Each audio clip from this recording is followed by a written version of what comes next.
આજે આપણે બનાવીશું દાળ ઢોકળી. તો આ ઘઉંનો લોટ છે, એમાં આપણે લાલ મરચું પાવડર નાખીશું 1 ચમચી, અડધી ચમચી હળદર નાખીશું, 1 ચમચી મીઠું નાખીશું, અને આ છે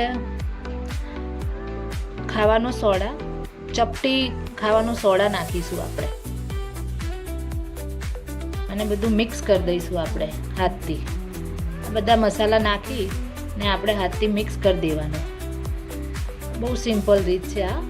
અને આ 2 ચમચી તેલ છે, એ આપણે નાખી દઈશું અંદર. હાથથી બધું મિક્સ કરીને આ 2 ચમચી તેલ અંદર નાખી દઈએ અને બધું મિક્સ કરી દઈશું.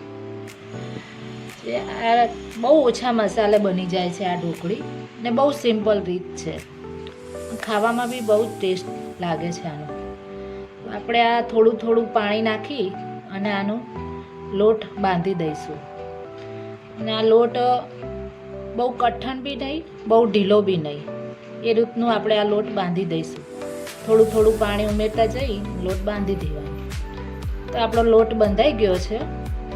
આ બહુ કઠણ બી નહીં, બહુ ઢીલો નહીં, આ રીતનો લોટ બંધાયો છે આપણો. આ જો હવે આમાંથી આપણે ઢોકળી બનાવીશું. તો નાના નાના લુવામાંથી કરી અને ઢોકળી બનાવી દેવાની. બહુ સિમ્પલ રીત છે આની બનાવવાની, ને ટેસ્ટમાં તો બહુ જ સરસ લાગે છે. આવી રીતે આપણે હાથથી આમ દબાઈ અને ઢોકળી આવી રીતે આપણે બનાવી દઈશું આમાં. અને આ એક આપણે વચ્ચે હોલ કરી દેવાનો આવી રીતે, જે કે આપણી ઢોકળી કાચી ના રહે, જલ્દી ચડી જાય. આવી રીતે આપણે ઢોકળી બનાવી દઈશું. અને બહુ સિમ્પલ રીત છે આની બનાવવાની.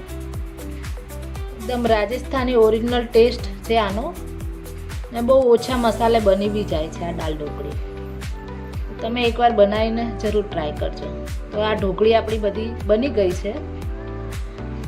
હવે આ થોડી લસણ અને 2 લીલા મરચાં છે, એ આપણે વાટી લઈશું.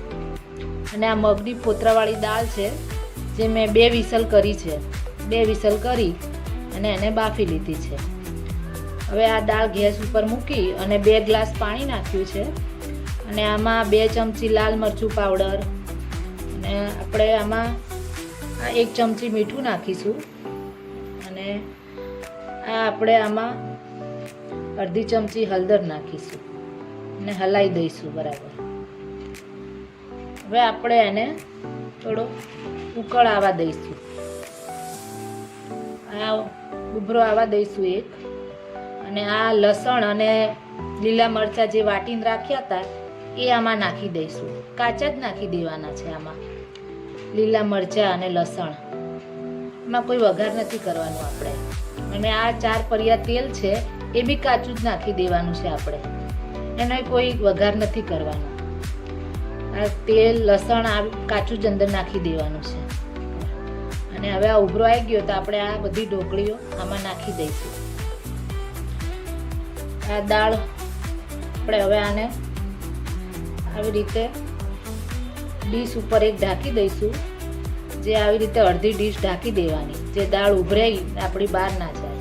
એમાં આ સિંગ તેલ નાખું છું. જો તમારે ઘી નાખવું હોય તો ઘી બી નાખી શકો છો, પણ સિંગ તેલ સારું લાગે છે.